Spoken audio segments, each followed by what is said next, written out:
Welcome to Divine Honey Podcast. I am your host, your friend, Tamika Johnson. And I'm your other host, your friend, Lil Tim.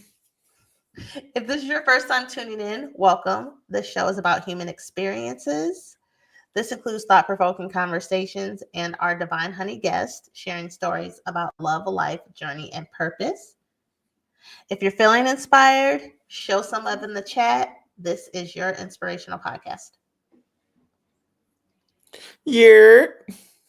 How are you doing, little brother? Cooling. Trying to get outside, Cool. enjoy this sunshine. We finally got 55 degrees and sunny with no wind. What? I would drop weather temperatures like lottery numbers. So when you get a good day, you gotta you gotta enjoy it. Well, I'm glad I don't live there. I lied to you not. Last weekend, so Friday was 82 degrees, Saturday was 75, Sunday it snowed. Oh, That's crazy work. well, Literally went from 85 to 34 degrees in 48 hours. I don't miss it, sir. I don't miss Yeah. it. The temperatures have been kind of low here. I don't know what it is today. It's decent today, but we had some 60s this week. Oh, Um, word? yeah, it's That's weird. like the And that's some like the winter overcast. weather. And I think But it your rained last night. oh, it rained? Oh. Yeah, last night I went to get something to eat and it was like that rain. It wanted to rain. I don't know, but it could have when I went to sleep, Right. but who I knows? got you. But let's get to it. What's the topic for today, brother? Let's talk about them parenting styles. Oh, what? Are you a gentle parenter? No, I don't think so. So, what are the different parenting styles? Shoot. You got like I think I'm more like authoritative than authoritative. You got like authoritarian and authoritative. Hmm. I think I'm like authoritative. And then you got like a come on, social bird brain. You got like a oh,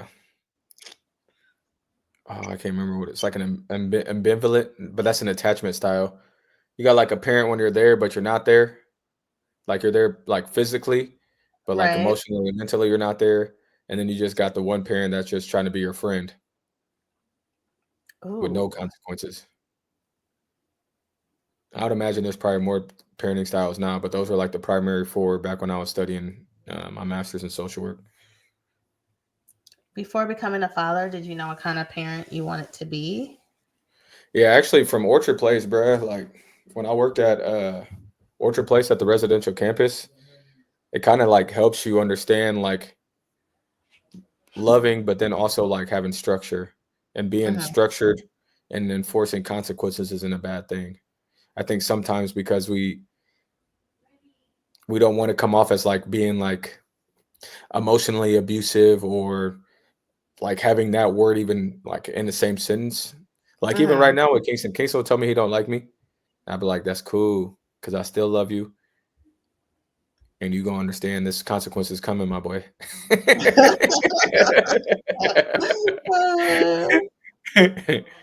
Right now, we're battling with electronics and the TV, which is our fault too. I think a lot of times parents put the blame on the child, but the Hmm. child is a child. They're only doing what you allow them to do, right? So Right. it's on us to make sure that we're consistent on when we are going to have electronic time and when we're not going to have electronic time versus just always like being tired and be like, okay, go watch TV because we're tired. No, we got to Hmm. get up and do stuff with you. So, but yeah, man, just learn the style because it is a rhythm, it is a flow of how you're going to do it because kids do better when there's predictability and structure so that they Hmm. can anticipate something coming. That's how they learn. Like Kingston knows like now he'll give me this little smirk when mommy comes and saves him. Little He punk. knows what to do. Well, for like, knowing you want, okay, what's the conversation of you meet someone and you want to have children? Like, who brings that up? Or in your Honestly, whoever. I'm trying to think about Brie and I's conversation. So originally, I wanted to have 2 kids, Mm-hmm. and then we had Kingston, and it rocked our world. And I was like, "Yeah, I'm cool. This one kid is good for me. I guess that's what God wanted me to have is one." Yeah. Because that first 8 months, 8 9 months, boy, you be ready to man.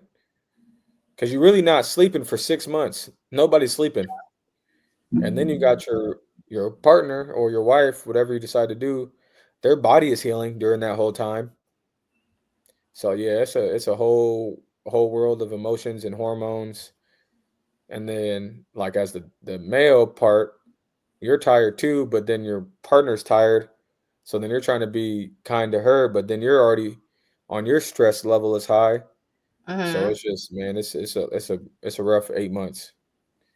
Um, Do you guys talk about like, in planning Kingston, because it took you guys planned him yeah, we and play in did all Kingston. Yep, yep. and in that, what conversations about parenting style, about discipline, and some things you don't know until you're actually in it, but Well, I since already she's done knew. it before.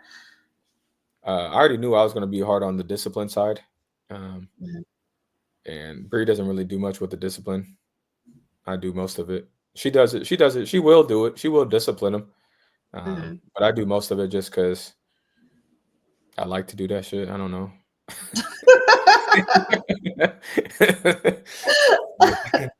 Most of the time I handle it. Um, but yeah, I think like I said, from Orchard Place, I just figured out discipline, and then just based off of like as I reflect back on life, like as much as like as far as I've come, like it takes discipline and consistency to do that. So I'm trying to instill those qualities into him too, so that he Mhm. knows if I do this, this is what's going to happen. If I do this, this is what's going to happen. There's always a positive or negative consequence whatever decision that I make. So we're trying to instill those qualities in him.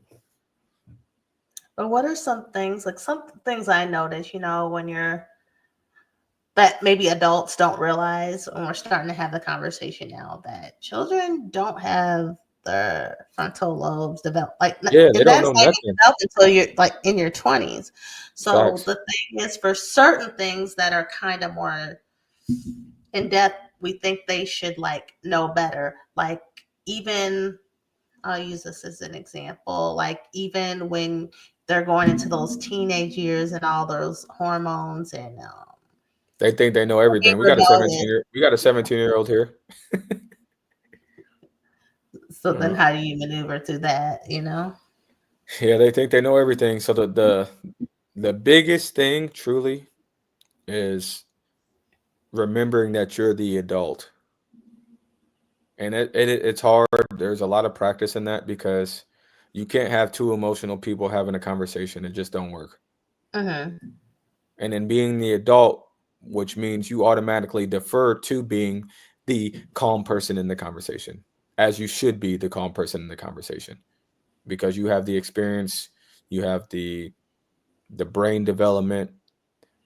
You should have the practice to be the calm person in the. But we ain't got a lot of calm adults and no conversation, so there's that. Um, Man, yeah. And Easier and said than done. Easier said than easier done. said So I than don't want to done, because a bash lot of nobody. adults were biologically a certain age, but mentally Yeah, we're not there. or not. I said, I'm a 43-year-old woman. I said, I'm probably operating at 33. Really? you know, do the best I can. Sure. So then you have a lot of adults Yeah. or people, I and think I'm parents, 35 operating at like 50. uh, have fun with I'm an that. old man, bro. Straight up. You know what? My friend Brittany, she, is new to motherhood and everything, and she had a housewarming party, and everyone was talking about like all the women, were giving her advice, on her baby and stuff, and good solid stuff, and she was just taking it on, and they were calling. She's like, "Yeah, he's just listening to all the aunties," and one of my friend goes, Tamika, you give niece energy more than aunt. I said, yeah, I said, biologically, I'm somebody's aunt, but I'm not an auntie girl. Not even. I don't carry an auntie energy. Kingston be running me, low key. He does. Yeah, he'll get over on anybody for real. I mean, Everybody thinks he's so cute. So I know he's full of shit. Here's the thing. I don't know if I'm letting him get over so much. I've just let him do what he wants because there has like you want to watch YouTube all day? Not my kid. I we mean, just had I'd to be put the hoping it might make him like me a little more. we just had to put the code on it, bro. He's so smart. We just had to put the code on the TV. Straight up, this dude is a monster, bro. Already at 4, he can Man. recognize letters. He's learning to count. We trying to do some addition and subtraction. Like Oh, he's on it at 4, which is awesome. But like it's scary at the same time because he's learning so much. They learn so fast. They learn so fast. yeah. How are you cherishing this time? Because before you know it, he's not going to even be like a little kid anymore. He's going to be an annoying teenager, and then he's Yeah, going to be a grown man. And no. Today I slowed down and hugged him and played with him. Because sometimes I gotta remember that he's 4 too. Like I get caught mm, up in everything, and I gotta remember that he's 4 years old. Because he talks like me. So like I be thinking, buddy, 10. I feel like Timmy, he's only 4. You gotta remember he's 4. He's 4. And then I gotta apologize to him, like, bro, my bad. I know you 4. My bad, brother. I like that you said apologizing. So as like going through parenting, the big thing is so you will apologize to your child. Yeah, absolutely. If I Yeah. messed up, yeah, 100%. Because we're their first role models. Mm-hmm. Everything they learn is from us at the house until they go to school, and then you have like your influences. He's influenced by some of the kids at daycare, but Mm-hmm. I think he's the oldest at daycare right now. We'll do like 5-year-old preschool next year, and then start him in kindergarten when he's 6. But yeah, Okay, explain to me why you holding my baby back. because he's gonna be the youngest. His birthday's in March, Mm-hmm. so if we did him at 5, he's gonna be the youngest in the class, and he's a boy. So boys are very immature already off jump. So we're gonna start my man when he's 6. Hopefully, he's a little bit more mature, so that and then he can learn because he's already smart. So he's gonna be right there because women mature faster than the boys do. So girls mature faster than the boys do. So I'm trying to give my man every opportunity I can for him to be, you know what I'm saying, who he's gonna be. Well, to come up with like that plan, is that because of young Bree's educational background to Yeah, make that I would say decision? so. Yeah, yep. I would say it helps just to understand because a lot of times I think people like truly like if it were a rule, I would put out there like all boys should start kindergarten around 6, Mm-hmm. just because of like that immaturity factor. Because boys they struggle transitioning because they're having a fun. They struggle with change. They struggle to like share and play with others. So like some of those things that can still be taught during that 5 to 6 year of transitioning into kindergarten, because those are the things that they're going to learn in kindergarten. Gotcha. Because a lot of times what So happens is now when you're in those situations, because all these teachers think they know behavior, so then they're like, well, do we need to get your child in special ed? Well, do we think we need to do an IEP? Well, do you like no, mm, they're all these things are age appropriate. These are all age appropriate behaviors that they're displaying.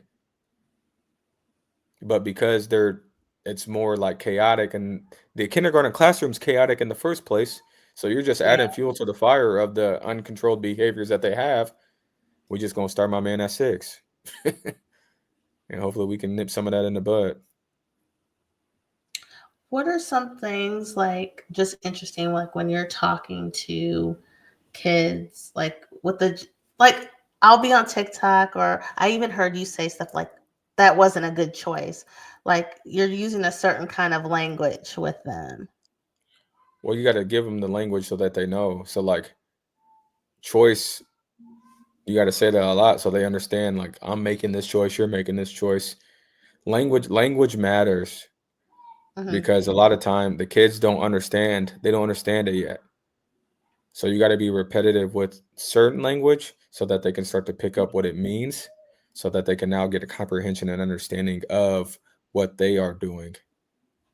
And a lot of times, like, and I can only speak for being in our culture because I'm black. I don't know what it is like raising in like a white family or what have you, but we'll like Mm-hmm. just make blanket statements to our kids and think that they know what they mean Yeah. just based off because that's how we were raised. We were raised Right. getting yelled at. We were raised Yeah. this. We were raised that. So then we do those same behaviors to Right. our kids.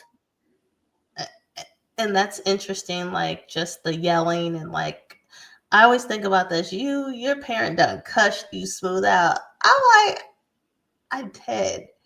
But Yeah. if they were cussed out, their whole Yeah. feelings, they would be like, how you think I feel? I can't even manage my Oh, emotions.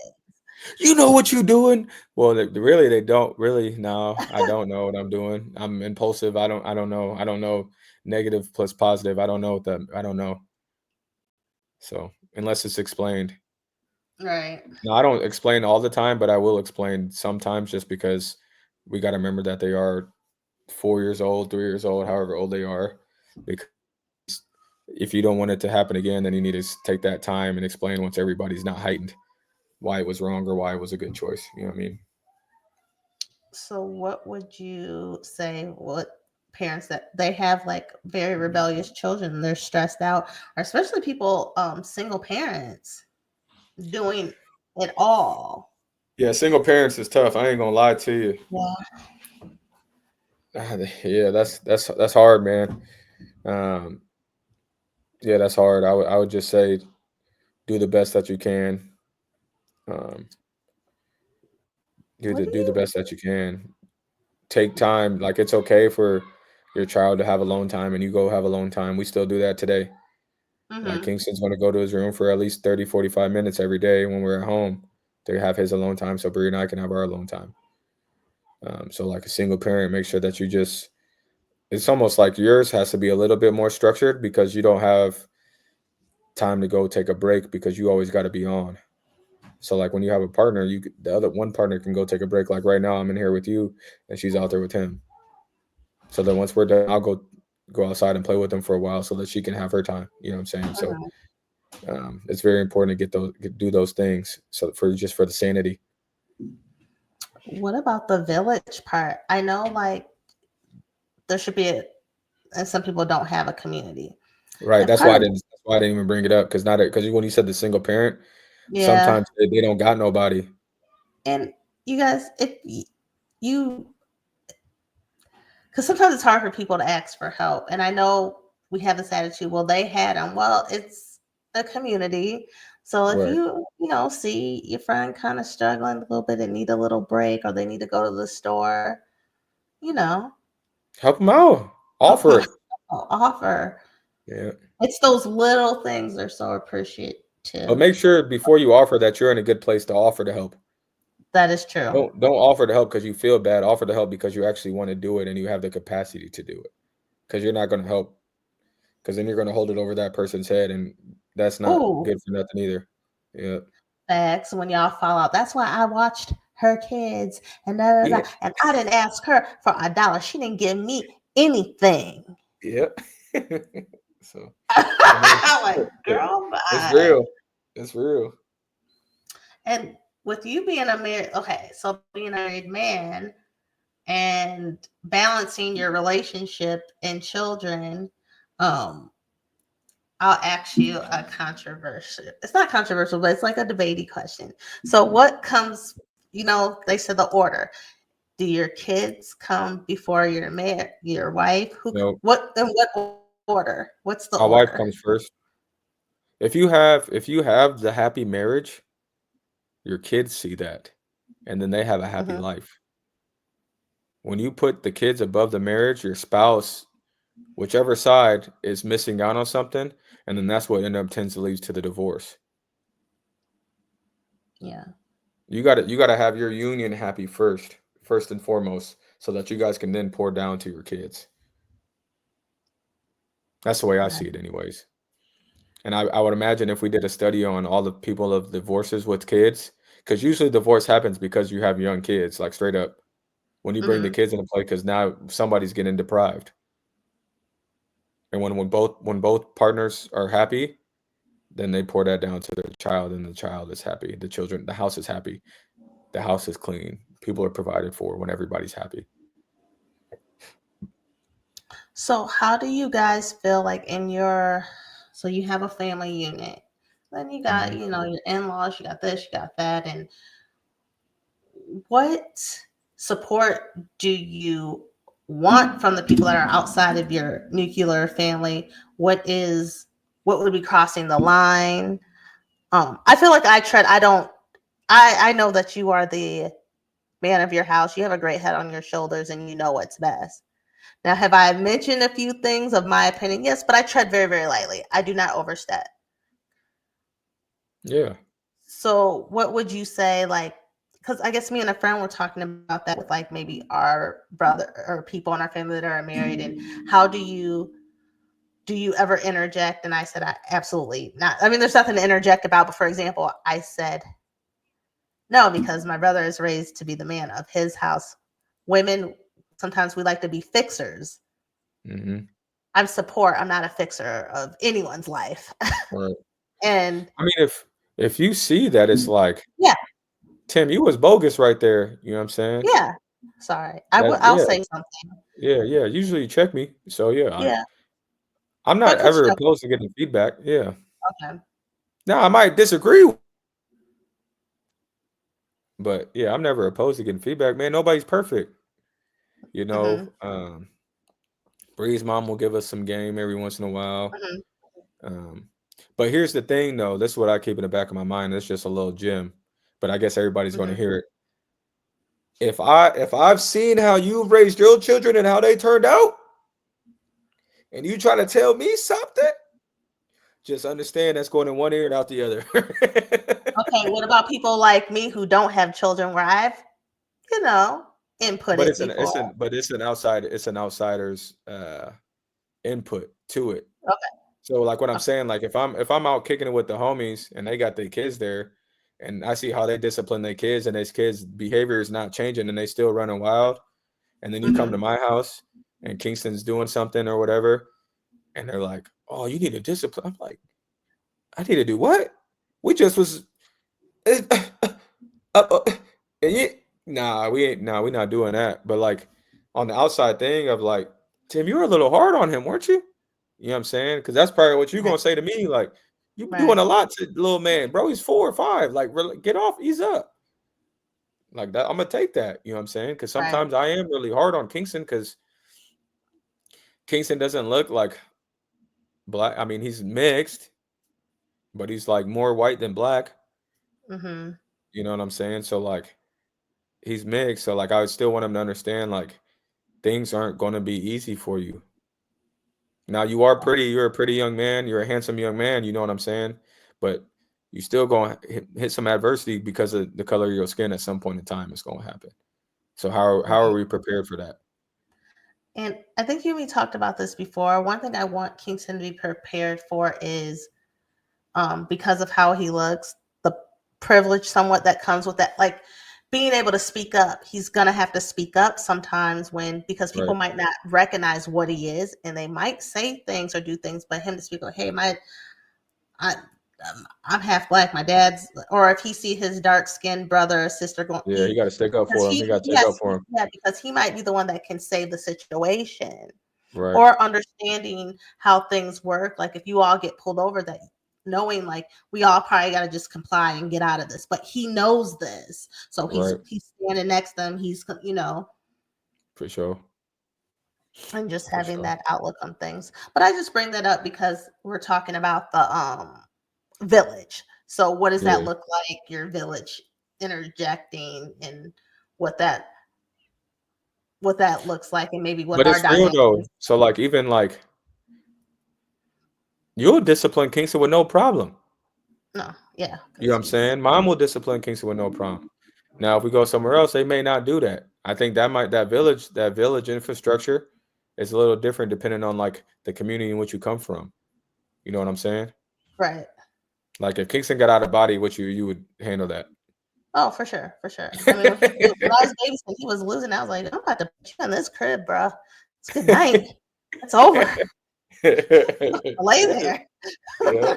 So, But so yeah, and I think on the other end, like I think with just not, I try to, you know, always be respectful of your family and stuff, right.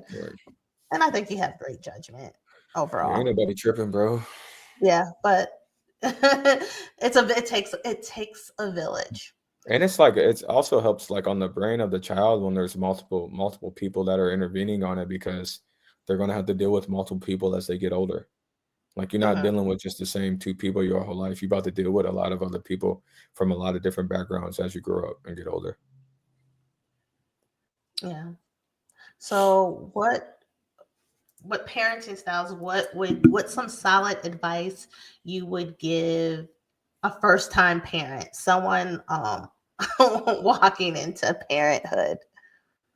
If a decision is made, do not undermine your partner.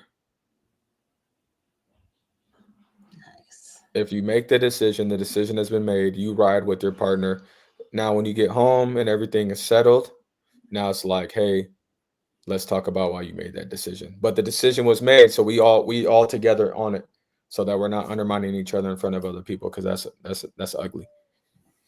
Um, I would say just talk about how you think you want to be parents because you might have one idea of how you want to be parents, but then once that thing is born, your whole script has changed because now you parenting from a tired brain for like 8 months. And then I would say love up on your partner, love up on your kids, still go on dates, still take time to take time. Take that space from your child. Your child is going to be fine, I promise you. They'd be Your like, child will be fine. yeah, Your they probably child want to get will, away from you. yeah, Tired of yeah. your face. So that's one thing I appreciate about Bree's mom. Like she's like, you guys need to go on dates tonight. She's still need to keep your marriage first. I appreciate about you when you come here. You let us go have a couple, like a Friday night to herself or a Saturday night to herself when you come to town. So it's like Hmm. remember to take that time to like still be in love with each other because that love rules all. And then that your kids see what loving is. So like when they go find their partner, their wife or husband, whatever it is, they know what love looks like and what a calm, structured household looks like. Because the kids always watching. They're always watching. And another thing, your kids leave, and then it's just you two. Facts. It's just us. You don't Yeah. want to end up not knowing each other. Like, I don't know if I like But you. We that just that been truly there, it truly happens.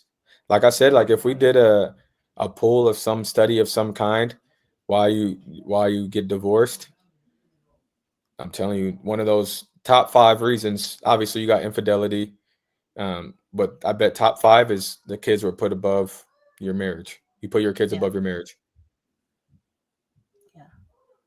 Ooh, well, this was really good information, and I appreciate you sharing and always sharing, your progress with your family and with Kingston, young man's growing up. It So I is. appreciate it. And I will say this, Tim, you are doing a great job. You and Brienne are doing a great job with your kids and with the boys. And another thing I just want to kind of leave off with, Kingston and Landon have a very big age difference, Yeah.